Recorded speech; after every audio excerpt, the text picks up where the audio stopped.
आप सभी का हमारे YouTube चैनल विद्या विभोर क्लासेस में स्वागत है। इसके पहले के वीडियो लेक्चर में हमने छाया का थ्योरी अच्छे से देखा था। छाया किन किन कारकों पर डिपेंड करता है, इसका थ्योरेटिकल पार्ट हमने देख लिया था। आज हम इसी को मैथमेटिक्स अप्लाई करके समझेंगे। तो चलिए समझ लेते हैं। हमारा प्रश्न है, किसी वस्तु की छाया किन किन कारकों पर निर्भर करती है। तो हम 1 में स्थिति ए और बी को समझते हैं। आप यहाँ देख पा रहे होंगे चित्र को कि जब प्रकाश स्रोत से, ये टॉर्च हमारा प्रकाश स्रोत है,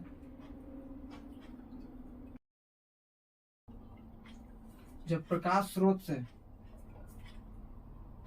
अधिक मात्रा में प्रकाश उत्सर्जित हो रहा है, अधिक मात्रा में प्रकाश निकल रहा है, तो बनने वाले वस्तु की छाया अधिक गहरी है और काली है, यानी वस्तु का छाया अधिक सघन है।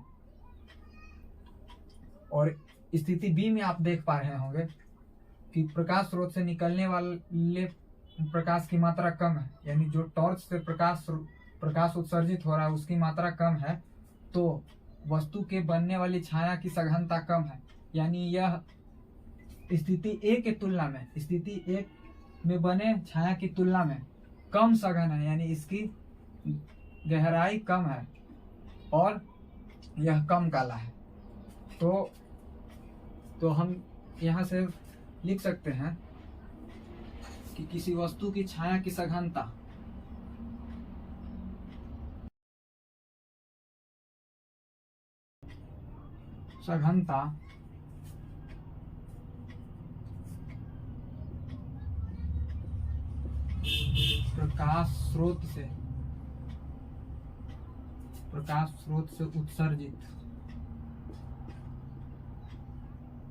प्रकाश स्रोत से उत्सर्जित प्रकाश की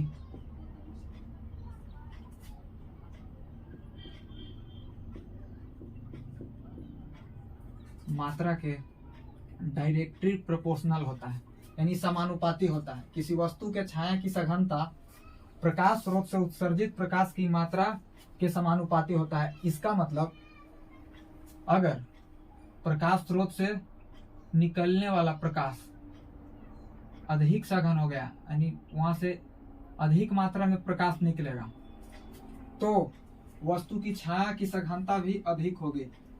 सघनता के मतलब कि वस्तु का गहराई अधिक होगा, वस्तु अधिक काला होगा। और जब प्रकाश स्रोत से उत्सर्जित प्रकाश की मात्रा कम होगी, यानी किसी प्रकाश स्रोत से कम मात्रा में प्रकाश निकलेगा, तो उस स्थिति में किसी वस्तु की छाया की सघनता कम होगी। सघनता कम होने का तात्पर्य कि उस वस्तु का परछाई कम काला होगा, कम गहरा होगा। तो इस बात को हमने मैथ से समझ लिया। अब इसी को हम लिख सकते हैं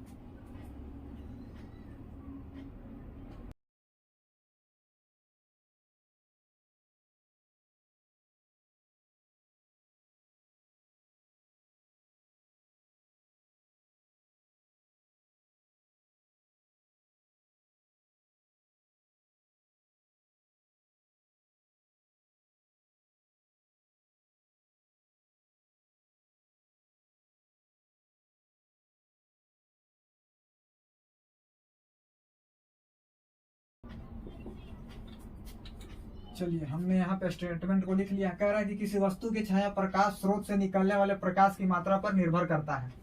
यदि प्रकाश स्रोत से प्रकाश अधिक मात्रा में उत्सर्जित होगा तो बनने वाले वस्तु की छाया अधिक सघन होगा, अर्थात अधिक काली अथवा गहरी होगी। जबकि प्रकाश स्रोत से प्रकाश कम मात्रा में उत्सर्जित होगा तो वस्तु की बनने वाली छाया कम सघन होगी, अर्थात कम काली अथवा कम गहरी होगी। तो इस बात को आप समझ गए होंगे, यानी किसी वस्तु की छाया की सघनता प्रकाश स्रोत से उत्सर्जित प्रकाश की मात्रा के समानुपाती होता है। देखिए ये समानुपाती का सिंबल है, अंग्रेजी में इसको डायरेक्टली प्रोपोर्शनल कहते हैं। यानी प्रकाश स्रोत से जब उत्सर्जित प्रकाश की मात्रा अधिक होगी, तो यानी उस वस्तु का छाया अधिक सघन बनेगा, अधिक काला बनेगा, अधिक गहरा बनेगा। और जब प्रकाश स्रोत से उत्सर्जित प्रकाश की मात्रा कम होगी यानी कम निकलेगी, तब उस वस्तु की छाया कम सघन होगी, अर्थात कम काली होगी, कम गहरी होगी। तो इस बात को आप समझ गए होंगे। अब हम दूसरे पॉइंट को समझते हैं। यहाँ भी पर भी हमने दो पोजीशन को दर्शाया, पोजीशन ए और बी। पोजीशन ए में आप देख रहे होंगे, पोजीशन ए में आप देख पा रहे होंगे कि ये गेंद एक प्रकार की वस्तु है, अपारदर्शी पदार्थ है। तो ये जब टॉर्च के काफी करीब है तो इस स्थिति में आप देख रहे होंगे कि टॉर्च से निकलने वाली प्रकाश की किरणें अधिक फैली हुई हैं, और जिसके कारण पर्दे पर बड़ा छाया प्राप्त हो रहा है, यानी इस गेंद का बड़ा छाया प्राप्त हो रहा है स्थिति ए में। पर जब हम इसी गेंद को टॉर्च से कुछ दूरी पर ले जाते हैं, कुछ दूर करते हैं तो यानी जो टॉर्च से निकलने वाली प्रकाश की किरण है वो सिकुड़ जाती है और पर्दे पे हमको पहले की तुलना में छोटा छाया प्राप्त होता है। तो इस वाले चित्र से बिल्कुल आपको स्पष्ट होगा कि जब प्रकाश स्रोत और वस्तु के बीच, यानी वस्तु अर्थात अपारदर्शी पदार्थ के बीच की दूरी कम होती है तो उस अपारदर्शी पदार्थ या वस्तु का छाया अधिक बड़ा बनता है। अब देख रहे होंगे ये बड़ा छाया बन रहा है। और जब हम प्रकाश स्रोत से उस वस्तु या अपारदर्शी पदार्थ को दूर कर देते हैं तो उस वस्तु या अपारदर्शी पदार्थ का बनने वाला छाया पहले की तुलना में छोटा हो जाता है। तो यहाँ पे हम देखिए, हम दर्शा रहे हैं जैसे ये वस्तु है, यानी गेंद एक वस्तु है, तो हम इसकी दूरी को, यानी टॉर्च से इसकी दूरी को एल नाम देते हैं। एल से सूचित करते हैं। एल क्या है? प्रकाश स्रोत, टॉर्च और गेंद के बीच की दूरी, वस्तु के बीच की दूरी। तो आप देख रहे होंगे कि जब टॉर्च के करीब है, यानी ये गेंद वस्तु इस प्रकाश स्रोत के करीब है, तो बनने वाला प्रतिबिंब बड़ा है, यानी यहाँ दूरी कम है तो प्रतिबिंब नहीं, छाया, जब वस्तु प्रकाश स्रोत के काफी करीब है, नजदीक है, यानी इन दोनों के बीच की दूरी कम है तो बनने वाला छाया बड़ा है, ठीक।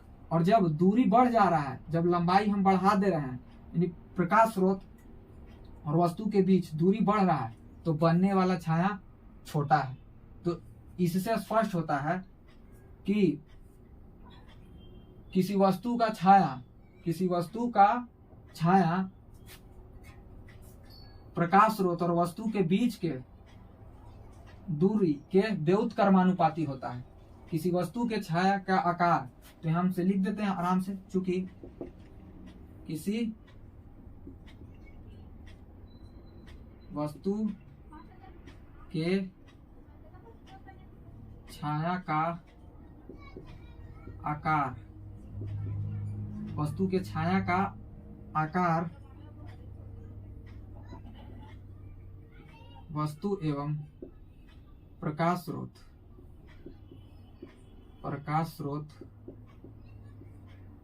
के बीच की दूरी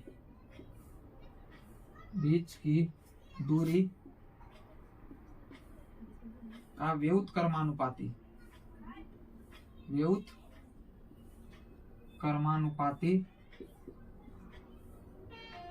अर्थात इन्वर्सली प्रोपोर्शनल होता है।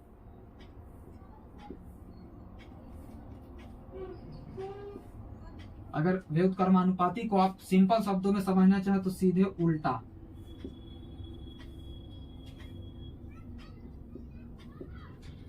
अर्थात किसी वस्तु के छाया का आकार वस्तु एवं प्रकाश स्रोत के बीच के दूरी के उल्टा होता है, व्युत्क्रमानुपाती होता है। इसी को मैथमेटिक्स के टर्म में हम लिख लेते हैं, वस्तु के छाया का आकार, छाया का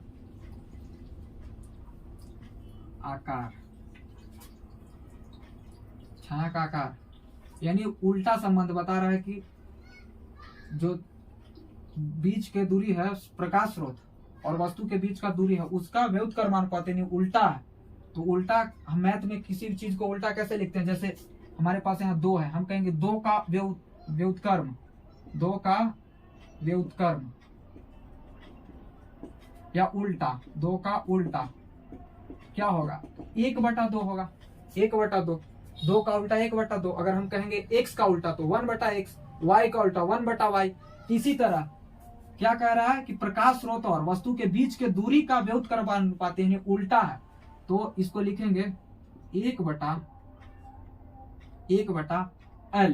L क्या है, प्रकाश स्रोत और वस्तु के बीच की दूरी का व्युत्क्रमानुपाती। और ये व्युत्क्रमानुपाती का साइन रहा। जब कोई राशि अब उल्टे के बराबर होता है तो उसको व्युत्क्रमानुपाती से हम सूचित करते हैं। तो अब मैथ थोड़ा सा समझ लेते हैं। जैसे आपसे कहा जाए कि 20 रुपया है, जैसे 20 रुपया है, अगर इसको 4 लोगों में बांटा जाए तो प्रत्येक को कितना कितना रुपए मिलेगा, 5-5 रुपए। यानी यहाँ अंश के रूप में क्या है 20 रुपए और हर के रूप में 4 रुपए।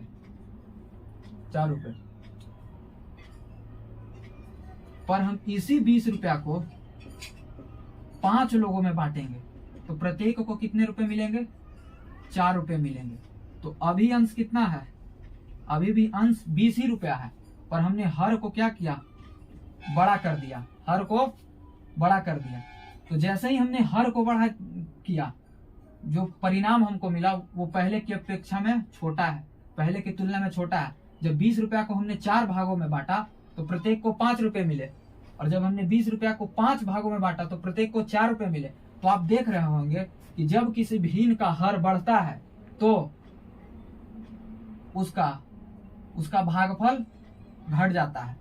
पहले देखिए यहाँ 4 था, हर 4 था, तो भागफल कितना था, 5। जैसे ही हमने हर को बढ़ाया, 4 से 1 अधिक किया यानी 5 किया, तो भागफल ऑटोमेटिक घट गया।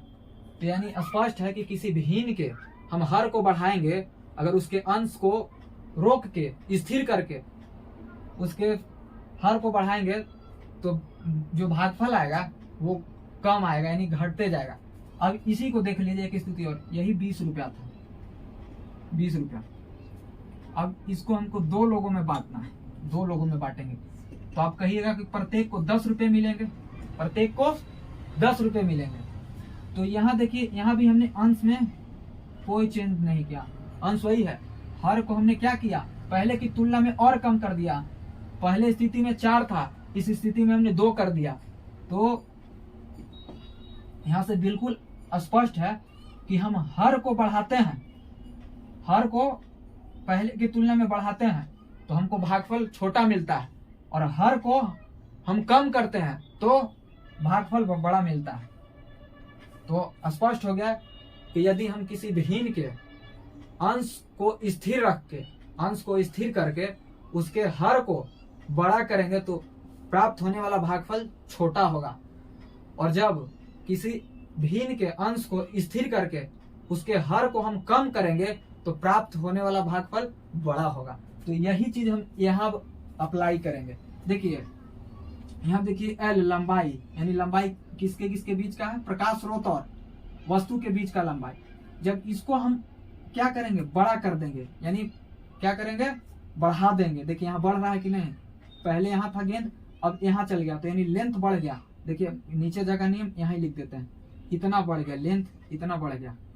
तो इस स्थिति में लेंथ यानी बढ़ गया जो हर के रूप में, तो लेंथ बढ़ेगा तो मेरा भागफल ये था, तो भागफल ऑटोमेटिक घटेगा, यानी छाया का आकार घटेगा। तो आप देख पा रहे होंगे कि ये चित्र से भी समझिए कि जैसे हमने वस्तु को दूर किया, यानी गेंद को दूर किया, तो इसका प्रतिबिंब नहीं, छाया छोटा हो गया।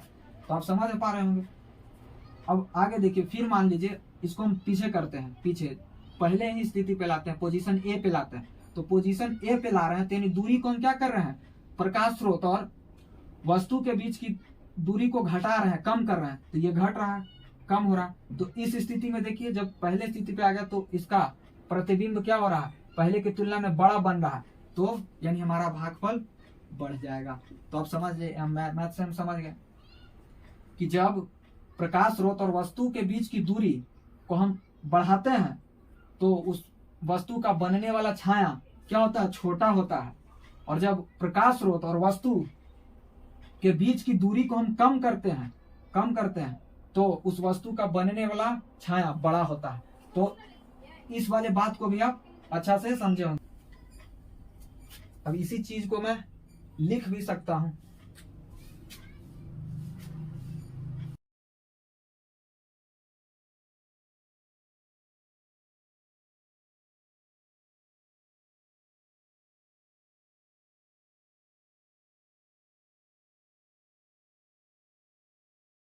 तो आप समझ रहे होंगे इसी चीज को, जिस चीज को हमने यहाँ समझाया उसी को यहाँ पे लिख दिया। कह रहा है कि जब वस्तु को प्रकाश स्रोत से दूर किया जाता है, अर्थात प्रकाश स्रोत और वस्तु के बीच की लंबाई को बढ़ाया जाता है, तो वस्तु की बनने वाली छाया छोटी होती है। यानी वस्तु की बनने वाली छाया क्या होती है, छोटी होती है। जबकि वस्तु और प्रकाश स्रोत के बीच की लंबाई को घटाते हैं, अर्थात वस्तु को हम प्रकाश स्रोत के नजदीक करते हैं तो वस्तु का बनने वाला छाया पहले की तुलना में बड़ा होता है, नहीं बड़ी होती है। तो इस बात को हम लोग समझ गए होंगे। चलिए अब तीसरे पॉइंट को हम समझ लेते हैं। जैसे देखिए, जैसे क्या है, प्रकाश स्रोत हमारे पास टॉर्च है। इस टॉर्च से प्रकाश निकल रहा है और प्रकाश के मार्ग में हमने एक गेंद को रख दिया है। तो गेंद की छाया को हमने एक पर्दे पे उतार लिया, तो पहली स्थिति यानी हम देखिए यहाँ पर्दे और टॉर्च के बीच की दूरी को हम डेल्टा मान लेते हैं। डेल्टा का सिंबल इस तरह से होता है या इस तरह से, यानी पहले स्थिति में जहां पर्दा है और प्रकाश स्रोत, उसकी दूरी हमने क्या मान लिया, डेल्टा। तो आप देख पा रहे होंगे इस फिगर में कि जब पर्दा को प्रकाश स्रोत से दूर किया जा रहा है, अर्थात डेल्टा को बढ़ाया जा रहा है, यानी इनके बीच की लंबाई को बढ़ाया जा रहा है, तो वस्तु की बनने वाली छाया बड़ी है। और जब इसको कम किया जा रहा है, यानी प्रकाश स्रोत और पर्दे के बीच, ये पर्दा है, सफेद पर्दा, इसको लिख देते हैं सफेद पर्दा, क्योंकि हम इस गेंद की छाया को कहां उतारेंगे, पर्दे पे उतारेंगे, सफेद पर्दा। तो यानी डेल्टा क्या है, प्रकाश स्रोत और पर्दे के बीच की लंबाई। यदि हम इसको बढ़ाएंगे तो ये गेंद की बनने वाली छाया बड़ी होगी। और जब इसको पुनः कम करेंगे तो देख पा रहे हैं जब दूरी कम है, पर्दे और टॉर्च के बीच की दूरी कम है, तो छाया छोटा बन रहा है। तो इससे यह स्पष्ट होता है कि किसी वस्तु के छाया का आकार, चूंकि वस्तु के छाया का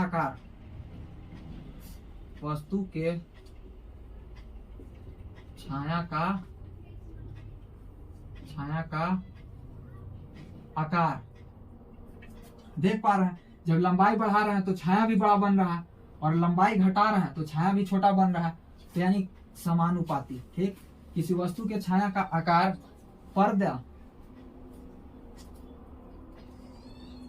और प्रकाश स्रोत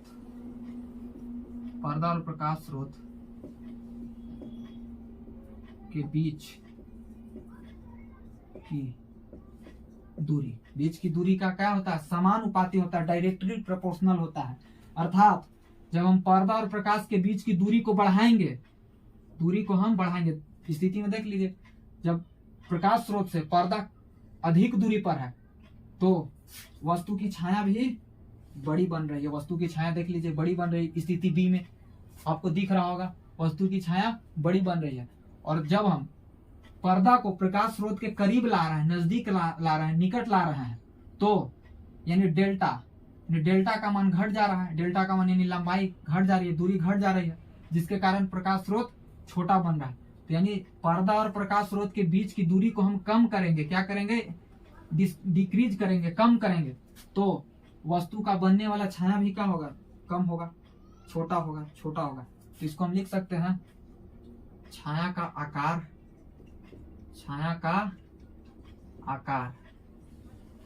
डायरेक्टली प्रोपोर्शनल होता है, यानी shape of shadow directly proportional to delta.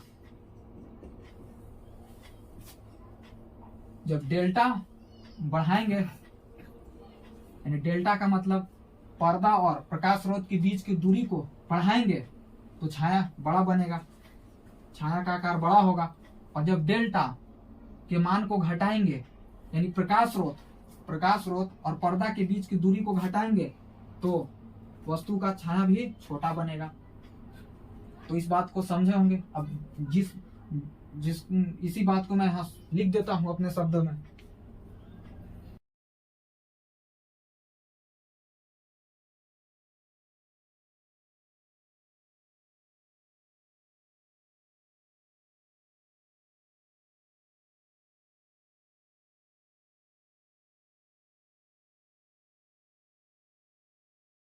चलिए इसको हम पढ़ देते हैं। कह रहा है कि जब छाया को प्राप्त करने वाले पर्दे और प्रकाश स्रोत के बीच की दूरी बढ़ाई जाती है, यानी दूरी को बड़ा किया जाता है, यानी डेल्टा को बढ़ाया जाता है, तो वस्तु का छाया अधिक बड़ा बनता है। वस्तु का छाया देख रहे होंगे, दूरी अधिक है तो छाया अधिक बड़ा बन रहा है। जबकि प्रकाश स्रोत और पर्दे के बीच की दूरी अर्थात डेल्टा को घटाया जाता है तो वस्तु का बनने वाला छाया पूर्व की तुलना में, यानी पहले की तुलना में छोटा होता है। तो इस बात को आप लोग अच्छे से समझे होंगे। अब इसी को हम इस तरीका से भी लिख सकते हैं। आप देख पा रहे होंगे कि यहाँ वस्तु की छाया की सघनता किसके समानुपाती है? प्रकाश स्रोत से उत्सर्जित प्रकाश की मात्रा पे। तो ये तो प्रकाश यानी छाया की सघनता है, छाया की सघनता, छाया कब अधिक काला होगा, कब कम काला होगा। पर ये दोनों यानी स्थिति यानी पॉइंट 2 और 3 में हमने क्या पढ़ा, यानी छाया के आकार के बारे में पढ़ा, छाया के आकार के बारे में पढ़ा। तो किसी वस्तु की छाया का आकार पर्दे और प्रकाश स्रोत के बीच की दूरी के समानुपाती होता है। और किसी वस्तु के छाया का आकार वस्तु और प्रकाश स्रोत के बीच की दूरी के व्युत्क्रमानुपाती होता है। तो इसको नाम दे देते हैं हम इक्वेशन 1 और इसको नाम दे देते हैं इक्वेशन 2। और जब समीकरण 1 और 2 को हम साथ लाएंगे, यहाँ पे लिख देते हैं, देखिए इधर जगह नहीं है तो यहाँ पे लिखते हैं हम समीकरण 1 व 2 से। समीकरण 1 व 2 से आप देख लीजिए। 1 में यानी छाया का आकार किसके समानुपाती है? छाया का आकार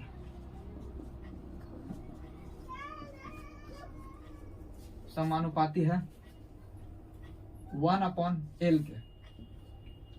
और इसमें छाया का आकार, समीकरण 2 में आप छाया का आकार देख सकते हैं।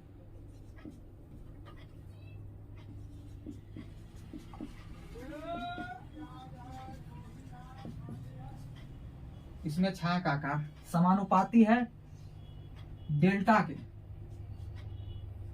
तो आप समीकरण 1 और 2 को जब मिलाएंगे तो यहां से रिजल्ट बनेगा छाया का आकार समानुपाती होगा। देखिए ये सीधे मल्टीप्लाई के रूप में है, ये बढ़ेगा तो ये भी बढ़ेगा। तो ये ऊपर लिखा है, ऊपर में लिख देंगे इसको डेल्टा को, और ये देखिए हम मिला के लिख देते हैं डेल्टा गुने 1/L।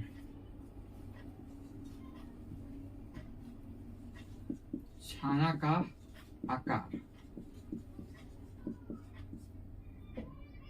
समानुपाती डेल्टा/L। अब इस वाले से आप समझ सकते हैं स्थिति 2 और 3 को, इस वाले रिजल्ट से। इसका मतलब देखिए ये ऊपर में है डेल्टा, ऊपर में डेल्टा क्या है? प्रकाश स्रोत और पर्दे के बीच की दूरी। तो जब डेल्टा को बढ़ाएंगे तो छाया भी बड़ा बनेगा, और जब डेल्टा को घटाएंगे, दूरी कम करेंगे पर्दे और प्रकाश स्रोत के बीच, तो छाया भी छोटा बनेगा। और जब हम नीचे वाले की तुलना में देख लेते हैं, जब वस्तु और प्रकाश स्रोत के बीच की दूरी को बढ़ाएंगे तो छाया छोटा बनेगा, छाया छोटा बनेगा। और जब वस्तु और प्रकाश स्रोत के बीच की दूरी को घटाएंगे तो छाया बड़ा बनेगा। तो आप इस वीडियो को अच्छी तरह से समझे होंगे। मैं पूरी उम्मीद करता हूं कि आपको हर एक बात समझ आई होगी। यदि इतना के बाद भी आपको किसी तरह का कंफ्यूजन रह गया तो आप वीडियो के कमेंट बॉक्स में कमेंट करें ताकि मैं उसको अगले वीडियो में समझा सकूं। आज के लिए इतना ही, बाकी अगले वीडियो में मिलेंगे। जय हिंद, वंदे मातरम।